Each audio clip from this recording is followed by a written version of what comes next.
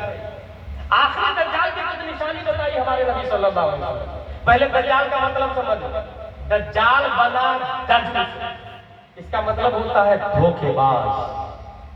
جو انسان تیجر کے نام پہ حملہ کرتا ہے، اس سے بڑا دھوکے باز کون ہوگا؟ تاریخ کو پڑھے گا، تیجر کے نام پہ جو حملہ کرتا ہے، لوگوں کی جان لے لیتا ہے، اس سے بڑا دھوکے باز اور کون ہو سکتا ہے؟ سب سے بڑا دھوکے باز کون ہوگا؟ سب سے بڑا دجال کون ہوگا؟ حدیث کے مطابق اس کی ایک آنکھ ہوگی، ایک آنکھ کانا ہوگا، پیشانی پر کافر لکھا ہوا ہوگا۔ مسلمان پڑھ لے گا، مومن پڑھ لے گا، ہر آدمی نہیں پڑھ پائے گا۔ جسم مضبوط اور جوان ہوگا، بال گھنگریلے ہوں گے، مانیں گے کون لوگ؟ جس کے پاس علم نہیں ہوگا وہ لوگ اس کو مان لیں۔ آج بھی لوگ مان رہے ہیں کہ نہیں؟ ٹرمپ کو مان رہے ہیں کہ نہیں؟ جا کے دیکھیں نا اس کے کتنے فالوور ہیں ٹویٹر پر، یاہو کے دیکھیں نا کتنے فالوور ہیں ٹویٹر پر۔ کم علم لوگ، اس کے علاوہ لالچی لوگ بھی مانیں گے، لالچی لوگ۔ یہ جو لالچ کی بنیاد پر ہم لوگ جو دین سے دور ہوئے ہیں نا، یہ لالچ کی بنیاد پر دور ہوئے بھائی صاحب۔ لالچ کی بنیاد پر بہن کا حصہ لے دینا، بھائی کا حصہ لے دینا، مکان بنانا تو 1-2 انچ دبا کر کے بنا دینا۔ اچھا سال میں 1-2 بار جی بھر یہ دین کا کام بھی کر لیں، جیسے 11ویں شریف آئی تو 11 دیگ بکری کا لنگر چلے گا، 12ویں شریف آئی 12 دیگ لنگر چلے گا۔ فجر میں سویا رہتا ہے، زور میں سویا رہتا ہے۔ بتانا یہ چاہ رہا ہوں کہ 11 دیگ نہیں، 11,000 بکرے بھی غوث اعظم کے نام سے آپ ذبح کر کے فاتح کروا دیں، وہ فجر کی 1 رکعت کا مقابلہ نہیں کر سکتے۔ اللہ اللہ اللہ، پھر سے سنیں ندیم بھائی کیا بولا میں؟ 11,000 بکرے ذبح کر کے غوث اعظم کے نام سے فاتح کروائے، 1 رکعت فجر کا مقابلہ نہیں کر سکتا، کیونکہ فرض فرض ہے، سنت سنت ہے، مستحب مستحب ہے۔ کون سمجھے؟ کس کو بتائے گا؟ کہاں جا کر سمجھائے گا؟ جو مسجد کا امام سمجھانے کے لیے ہے، اس پہ کسی کی توجہ نہیں۔ سالوں سال سے ایک ہی امام چل رہا، بچے پڑھے یا نہیں پڑھے، بھائی ایک امام۔ اسلام کا طریقہ جانتے کیا ہے؟ نبی صلی اللہ علیہ وسلم جب عرب میں آئے تو کتنے لوگ لکھنا پڑھنا جانتے تھے پتا آپ لوگ کو؟ پورے عرب کی بات کر رہا ہوں میں، 17 لوگوں کو لکھنا پڑھنا آتا تھا۔ بہت بنیادی بات بتانے جا رہا ہوں، 17 لوگوں کو۔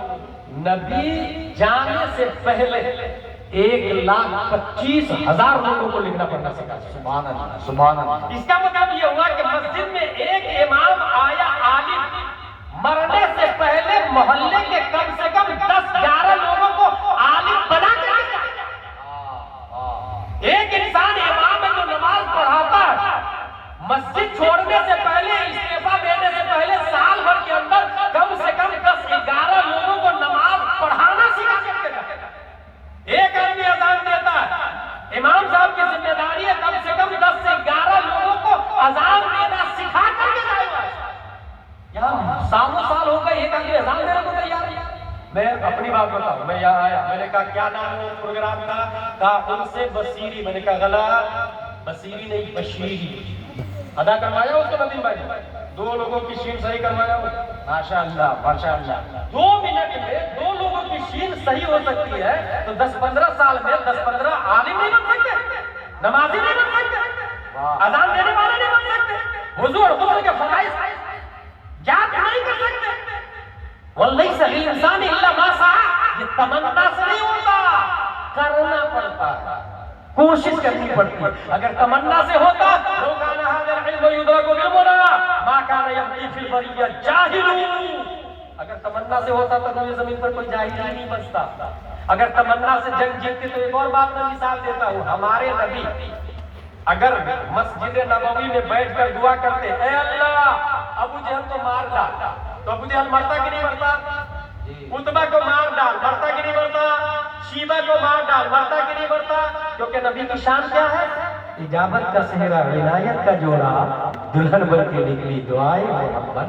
اجابت نے جھک کے گلے سے لگایا، بڑی ناز سے جب دعائے محمد، نبی جب سورج کو کہے پلٹ کو پلٹ جاتا ہے، چاند کو نبی چاچا سے بددعا کرے تو وہ مرے گا نہیں، یقیناً مرے گا، لیکن نبی جب کے بدر میں گئے لڑے وہاں دعا کیے اے اللہ تبارک و تعالی لن تعبد ابدا، یہ غلبہ ہے ورنہ تیری عبادت نہیں کی جائے، اور اللہ نے مدد فرمائی۔ اس کا مطلب یہ ہوا کہ ہم لوگ بھی تمنا سے نہیں، محنت سیکھیں، سکھائیں، ماحول بنائیں۔ آخری دجال دنیا کا یہودیوں کی زیادہ تر تعداد اس کو مانے، اس لیے اکثر لوگوں کا کہنا یہ ہے کہ وہ آخری دجال یہودی ہی ہوگا۔ دجال سے بچنے کے لیے ہمیں کیا کرنا ہوگا؟ حضور صلی اللہ علیہ وسلم نے کہا کہ مرنے سے پہلے ہم لوگ اپنے اولاد کو 3 باتیں بتائیں۔ ادبوا اولادکم علی 3 خصال، حب نبی کو وحب اہل بیتہ وتلاوت القرآن۔ اپنے بچے کو یہ 3 باتیں بتا دے تاکہ اس آخری دجال سے بچ سکے۔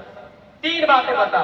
پہلی بات نبی کی محبت، اور یہ نبی کی محبت کب سکھائیں گے؟ بچپن ہی میں، جوانی میں نہیں۔ جوانی میں وہ بال اپنی مرضی سے کاٹتا، باپ کی نہیں سنتا ہے تو وہ عقیدے میں آپ کی بات کیا سنے گا؟ وہ بچپن ہی میں ان کو سکھا دے۔ ادبوا اولادکم علی 3 خصال، حب نبی کو، بچپن ہی میں۔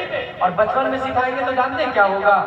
ایک 3 سال کا بچہ کھیل رہا ہے، گلی ڈنڈا کھیل رہا ہے، جانتے اس کا باپ کیا بولتا؟ انت ليس من شأنك اللعب والأطفال فأنت من سوف يفتح الأقصى۔ گلی ڈنڈا کھیلنے کی حیثیت نہیں ہے تمہاری، ان قریب تم مسجد اقصی کو فتح کرنے والے۔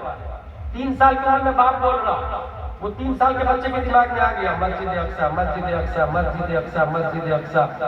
4 سال، 5 سال، 10 سال، 15 سال، 20 سال، 25، 30، 40، 50۔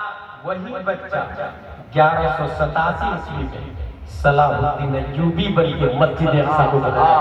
سبحان اللہ، نعرہ تکبیر، نعرہ رسالت، مسلک اعلی حضرت، ماشاءاللہ۔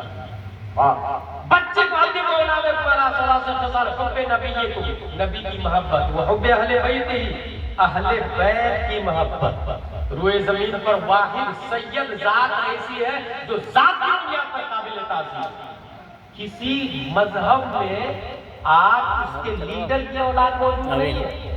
مذہب اسلام میں لیڈر، اور لیڈر دا گریٹ پروفیٹ محمد مصطفیٰ صلی اللہ علیہ وسلم کی اولاد آج بھی ہے اور قیامت تک رہے گی، اور یہ بھی شان مصطفیٰ ہے، شان مصطفیٰ ہے۔ یہاں پر ایک پوائنٹ ذہن میں رکھیے گا، ابو جہل اینڈ کمپنی نے نبی سے یہ کہا جب نبی کا آخری بیٹا انتقال کر گیا، آپ تو ابتر ہو گئے، اور ابتر اس کو کہتے ہیں جس کا کوئی بیٹا نہ ہو، تو نبی کا بیٹا نہیں، اور نسل بیٹا سے چلتی ہے تو اب نبی کی نسل چلے گی ہی نہیں۔